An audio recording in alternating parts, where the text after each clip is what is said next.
Forbidden knowledge, gods of the Bible, the gods of Abraham. Throughout the Bible, there are many mentions of other gods that tempt and sway the children of Israel away from the God of Israel. In this continuing series, Gods of the Bible, we'll go over who these gods are, where these gods come from, and how these gods affect the Bible. Previously, we finished the last major part of the Baal cycle. We discussed how Baal fought against Mot, and with the help of his consort and sister, Anat, he was able to overcome Mot, the god of death. The gods of Abraham. While his father, Terah, was still alive, Haran died in Ur of the Chaldeans, in the land of his birth. The biblical patriarch Abraham can be said to be the founder of the three Abrahamic religions. Abraham, as the biblical patriarch, is a subject of interest from his origins to his family and even where he comes from. The Bible does not directly tell the reader where Abraham was born, but most biblical scholars believe that Abraham was born in the city of Ur of the Chaldeans. The exact location of Ur of the Chaldeans is a place of mystery with scholarly debate. The location of Ur of the Chaldeans has several schools of thought of where Ur of the Chaldeans may be located. Most scholars agree that Ur of the Chaldeans, or Ur Kasdim, was a Sumerian city of Ur, while some rabbinical texts have the Ur of the Chaldeans more towards southern Turkey. If the Ur of the Chaldeans is the same city as Ur and Sumer, then this would have significant implications to the story of Abraham. If Ur of the Chaldeans is located in northern Mesopotamia in southern Turkey, like the rabbinical texts state, then there is equally significant implications. The significance of Ur of the Chaldeans being Ur of Sumer would place the birth of Abraham at one of the oldest cities in human history.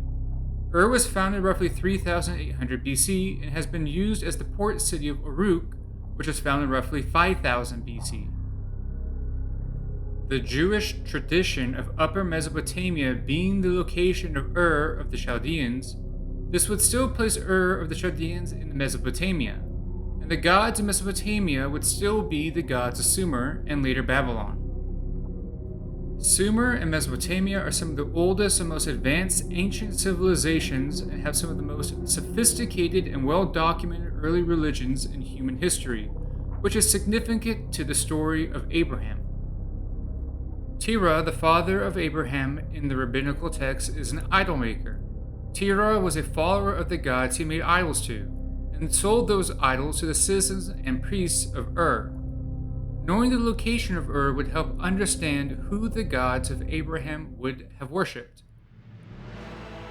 If Ur is the Sumerian city of Ur, then it is easier to figure out which gods Abraham would have worshipped.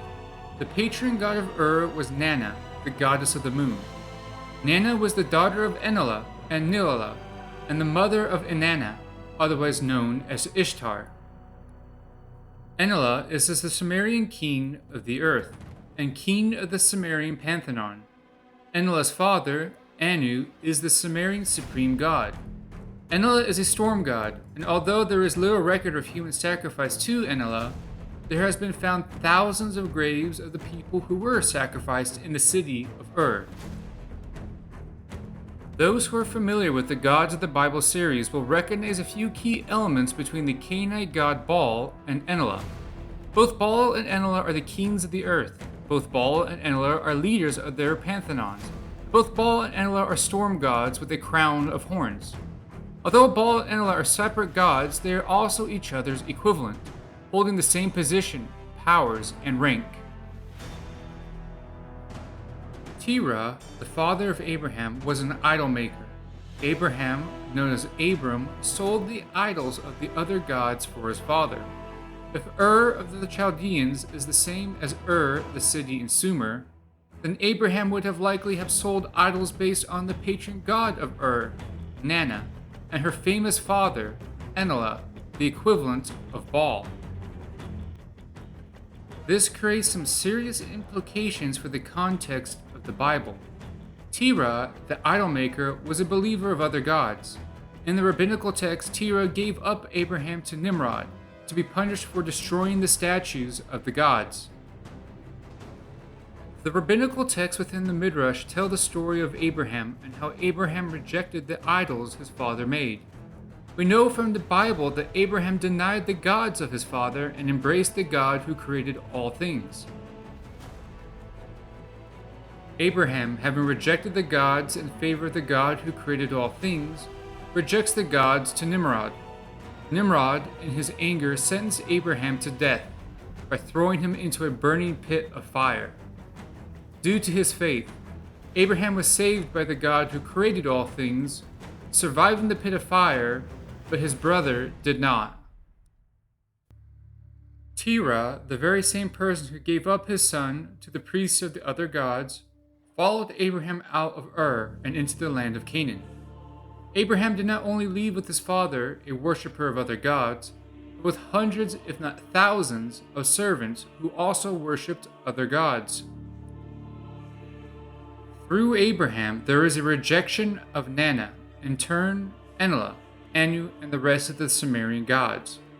When taking the basic building blocks of Enlil, as a storm god, as the king of the earth, and the head of the pantheon, then it can be inferred that there is a rejection of Enlil's equivalent, which in history would be Marduk and Baal. Marduk and Baal are all storm gods, the kings of the earth, and the head of their respective pantheons. Is Enlil and Baal one and the same? Did Terah and the followers of the other gods that accompanied Abraham to the land of Canaan bring with them the traditions of the other gods? Does Enlil still exist today? Is Baal in the form of Enlil the same god that demanded Abraham to be burnt alive in a pit of fire? Let me know in the comment section below. And for more Supernatural History TV, like and subscribe.